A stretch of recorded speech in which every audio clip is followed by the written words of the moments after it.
Hello students, कैसे हैं? उम्मीद करते हैं कि आप सब अच्छे होंगे और घर पे रहकर बहुत पढ़ाई कर रहे होंगे।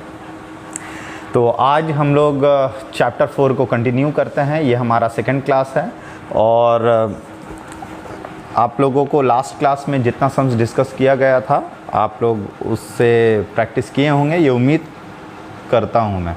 और अभी जो है वो हम लोग आज जो स्टार्ट करने वाले हैं वो क्वेश्चन नंबर 5 से हम लोग स्टार्ट करने वाले हैं। तो मैं क्वेश्चन रीड करता हूँ। वो ये है कि question number 5, in our Bakultala village, हम लोगों का गांव में, हम लोगों का गांव का नाम जो है बाकुलताला।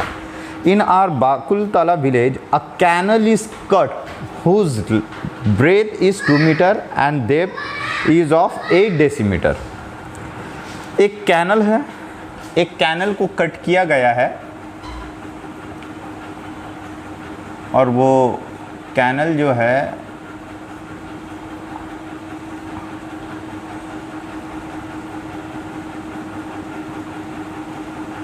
उस कैनल को जो कट किया गया है, मान लो ये कैनल है जिसके ज़रिए पानी जो है खेतों में सिंचाई के लिए होता है। तो a canal is cut whose breadth is of 2 metre, जिसका ब्रेथ मतलब जो चौड़ाई है वो 2 मीटर का है and depth is 8 decimetre if the total quantity of soil extracted is 240 cubic metre. इसका मतलब ब्रेथ जो है वो 2 मीटर का है, और या हम लोग बोल सकते हैं ब्रेथ जो है, ये लेंथ मान लेते हैं, ये लेंथ हो गया, और ब्रेथ जो है वो 2 मीटर है एंड डेप्थ इज 8 डेसीमीटर, और डेप्थ 8 डेसीमीटर है। ये डेप्थ, ये कैनल का, मान लो इस कैनल में ये पानी है और इस कैनल का जो डेप्थ है ये 8 डेसीमीटर खोदा गया है। कैनल बनाने के लिए मिट्टी तो निकाला जाएगा, जब तक खोदेंगे नहीं तब तक गड्ढा होगा नहीं, उसमें पानी कैसे आएगा? तो हम लोग वहाँ से मिट्टी खोद कर बाहर निकाल रहे हैं। तो ये कैनल है, ये कैनल का जो है वो ब्रेथ है और ये इसका लेंथ है। अब कितना लंबा कैनल होगा, ये लेंथ हो गया और ये कैनल का हाइट हो गया, डेप्थ हो गया, मतलब कितना गहरा कैनल है। If the total quantity of soil extracted, अब यहाँ से सॉइल को निकाला गया, सॉइल जो निकाला गया वो तो सॉइल का क्वांटिटी तो होगा कुछ। ये जो मिट्टी यहाँ से खोद कर निकाला गया, ये मिट्टी का क्वांटिटी जो है वो कितना है, 240 क्यूबिक मीटर, 240 क्यूबिक मीटर। ये क्यूबिक मीटर का मतलब ही हो गया वॉल्यूम, ये क्यूबिक मीटर का मतलब हो गया वॉल्यूम, मतलब 240 मीटर क्यूब किसमें है, मीटर क्यूब जो है वो मिट्टी खोद कर निकाला गया। तो जितना मिट्टी खोद कर निकाला गया इस कैनल के अंदर उतना ही पानी रखने का जगह होगा। तो उसमें जो पानी रखा जाएगा कैनल में, उसका वॉल्यूम मतलब जितना पानी रखा जाएगा वो उतना ही जगह घेर रहा होगा जितना कि ये मिट्टी घेर रहा था। इस मिट्टी का जो टोटल वॉल्यूम जो निकला है वो 240 है। तो इसका मतलब इस कैनल का भी वॉल्यूम 240 है। तो इसका लेंथ नहीं है, लेंथ हम लोग मान लेते हैं लेंथ है L, और जैसे कि हमारा वॉल्यूम मीटर क्यूब में है तो सारा का सारा चीज़ जो है वो मीटर में होगा। जैसे ब्रेथ दिया हुआ है 2 मीटर, और हाइट हम लोग बोल सकते हैं, या डीपनेस जो होगा उसे हम लोग हाइट कहेंगे। तो हाइट जो है वो कितना है, 8 डेसीमीटर। तो डेसीमीटर को मीटर में कन्वर्ट करने का तरीका, इसको 10 से डिवाइड कर दें, क्योंकि 10 डेसीमीटर का 1 मीटर होता है। अगर हम 10 से डिवाइड कर देते हैं तो ये मीटर में कन्वर्ट हो गया। फर्दर इससे हम लोग सिंप्लीफाइड कर सकते हैं, थोड़ा सिंपल होगा, 4/5 मीटर हो गया। Let length be L metre, मान लेते हैं लेंथ जो है वो L मीटर है। Let us calculate the length of the canal, canal का लेंथ क्या होगा ये निकालना है।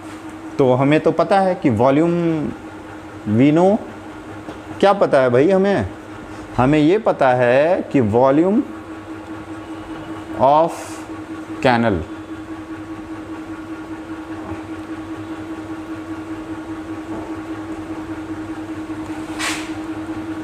इन कैनल में जो पानी का वॉल्यूम होगा वो क्या होगा, length into breadth into height. और जबकि लेंथ है कितना L, हमें पता नहीं है, ब्रेथ कितना है हमारे पास 2 और हाइट कितना है 4/5। तो ये भी मीटर, ये भी मीटर, ये भी मीटर, ये वॉल्यूम मीटर क्यूब में आया। तो अकॉर्डिंग टू प्रॉब्लम कैनल में जो पानी होगा वो पानी का वॉल्यूम इतना आया, तो पानी जहाँ होगा वहीं पे तो मिट्टी था और मिट्टी का वॉल्यूम गिवन है 240। तो मिट्टी जितना जगह घेर रहा था पानी भी तो उतनी ही जगह घेरेगा, सेम जगह घेरेगा। तो इसका मतलब कि ये जो कैनल का जो वॉल्यूम है, लेंथ, ब्रेथ और हाइट, ये जो वॉल्यूम है इस मिट्टी का वॉल्यूम, दोनों का वॉल्यूम सेम होगा। एक बाल्टी है, एक बकेट है, उस बकेट में अगर आप पानी भर लें और पानी भर के आप जाके खेत में फेंक दें और उसी खेत से उस बाल्टी में मिट्टी भर लें, तो मिट्टी उतना ही भर पाएंगे जितना उसमें पानी था। तो पानी का वॉल्यूम जितना होगा मिट्टी का वॉल्यूम दोनों सेम होगा। तो ये दोनों सेम हैं। तो देयरफॉर L इक्वल्स टू, ये डिवाइड है, यहाँ आकर मल्टीप्लाई हो जाएगा और जो मल्टीप्लाई था वो यहाँ आकर डिवाइड हो जाएगा।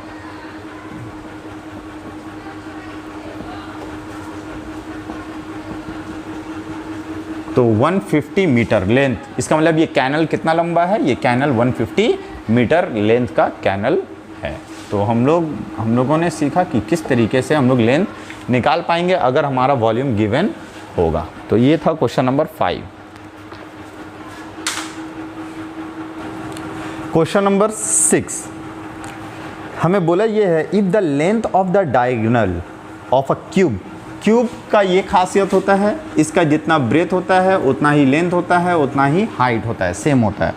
तो अगर एक क्यूब का डायगोनल मतलब one corner, length of one corner to the other end, other corner, तो इसे कहते हैं डायगोनल। इस डायगोनल को बोला है फाइंड द डायगोनल, डायगोनल खोजो। If the length of the diagonal of a cube is 4√3, अगर ये डायगोनल का लेंथ 4√3 है, डायगोनल का लेंथ बोल दिया है कि 4√3 है, सेंटीमीटर में है 4√3 सेंटीमीटर। तो ये बताएं, late us calculate total surface area of the cube. इस क्यूब का टोटल सरफेस एरिया क्या है? तो गिवन क्या है? डायगोनल ऑफ क्यूब कितना गिवन है? 4√3 सेंटीमीटर। तो हमें तो डायगोनल का फॉर्मूला पता है ना, क्यूब का जो डायगोनल का फॉर्मूला होता है, ये लास्ट क्लास में हमने डिस्कस किया था कि किस तरीके से a√3 होता है। a मीन साइड, साइड √3 होता है फॉर्मूला। तो ये हो गया। यहाँ पे हम लोग क्या कर सकते हैं, ये √3 और √3 कट सकता है, तो देयरफॉर a इक्वल्स टू क्या हो गया? 4। तो a means side, a means side. तो देयरफॉर जब साइड हमें पता है तो देयरफॉर टोटल सरफेस एरिया भी हम लोग कैलकुलेट कर सकते हैं। टोटल सरफेस एरिया का क्या फॉर्मूला होता है? 6 इंटू साइड स्क्वायर। तो 6 इंटू साइड क्या है? 4, 4 का स्क्वायर, 4 का स्क्वायर हो गया 16, 16 into 6 96 metre square, sorry centimetre square. तो 96 सेंटीमीटर स्क्वायर जो है हमारा टोटल सरफेस एरिया आया। ए मतलब साइड हो गया, ये इतना सेंटीमीटर। ये छोटा सा क्वेश्चन था, बहुत आसान था। अब हम लोग करने वाले हैं वो question number 7। Sum of the length of the edges of a cube is 60 centimetre. एक क्यूब है, ये क्यूब का टोटल कितना एज होता है आपको डिस्कस किया गया था। क्यूब में कुल मिलाकर 12 एज होता है, 12 एजेस। एज किसे बोलते हैं? इसे हम लोग एज कहते हैं। ये एज हो गया, ये एज हो गया। जहाँ दो सरफेस मिलता है उसे एज कहते हैं। 1 2 3 4 5 6 7 8 9 10 11 12, कुल मिलाकर 12 एज होता है। और सम ऑफ एज इज गिवन, मतलब जितना एज है वो सब का सम गिवन है। कितना है? 60 सेंटीमीटर। सम ऑफ 12 एज,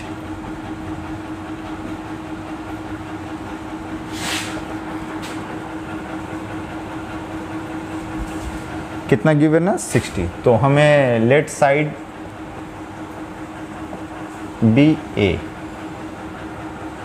मान लेते हैं, साइड है a सेंटीमीटर। तो 12 into side, sum of 12 side मतलब 12 साइड है, और एक साइड है a इंटू 12 कितना होना चाहिए? 60। Therefore a equals to 60/12। तो ये आ गया 5 सेंटीमीटर हमारा आ गया। तो let us find the volume. तो वॉल्यूम का क्या फॉर्मूला होगा? वॉल्यूम का फॉर्मूला, क्यूब का वॉल्यूम का फॉर्मूला क्या होता है? Side cube. तो साइड कितना है 5, इसका क्यूब 5 5 जा 25, 25 5 जा 125 सेंटीमीटर क्यूब। ये क्वेश्चन नंबर 7। इसी तरीके से क्वेश्चन नंबर 8 आपको घर पे करना है। If the sum of the areas of 6 surfaces of a cube be 216। Cube में 6 फेस होता है, ये आपको पहले बताया जा चुका है। क्यूब में कुल मिलाकर, क्यूब में या क्यूबॉइड में, दोनों में ही कितना फेसेस होता है 6 फेसेस। तो 6 फेस का सम ऑफ एरिया दिया है। सम ऑफ एरिया मतलब चारों फेस का एरिया दे दिया, मतलब total surface area is given as 216 square centimetre. तो टोटल सरफेस एरिया का क्या फॉर्मूला होता है 6 into side square, 6 into side square. Then let us calculate the volume of the cube. तो क्यूब का वॉल्यूम निकाले। तो यहाँ पे टोटल सरफेस एरिया गिवन है, आपको लिखना है total surface area equals to 216। Total surface area का फॉर्मूला बढ़ाना है, वहाँ से ए का वैल्यू निकालना है।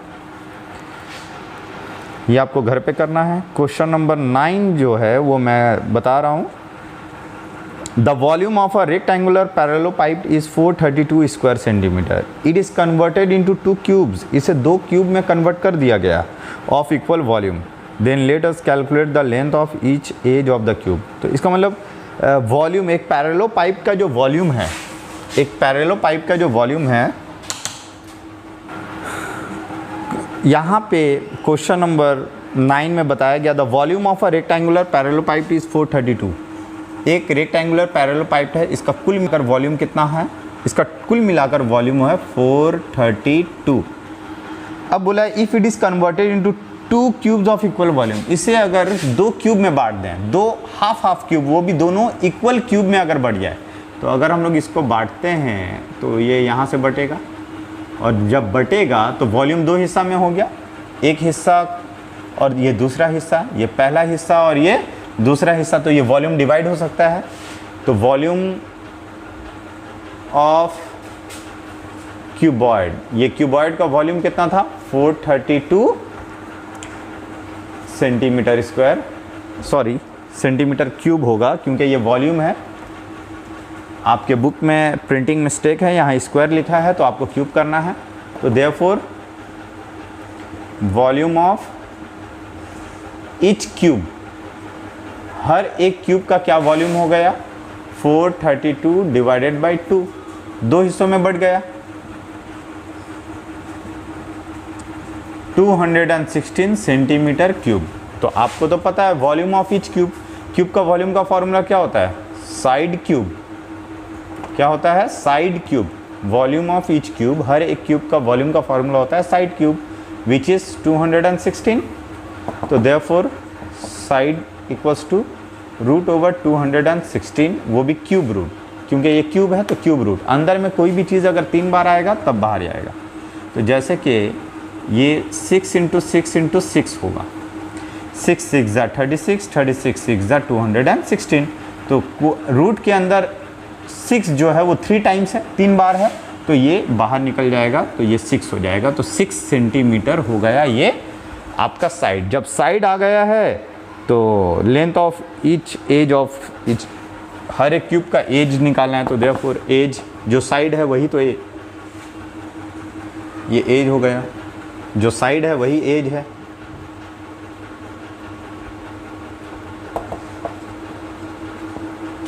Length of edge of each cube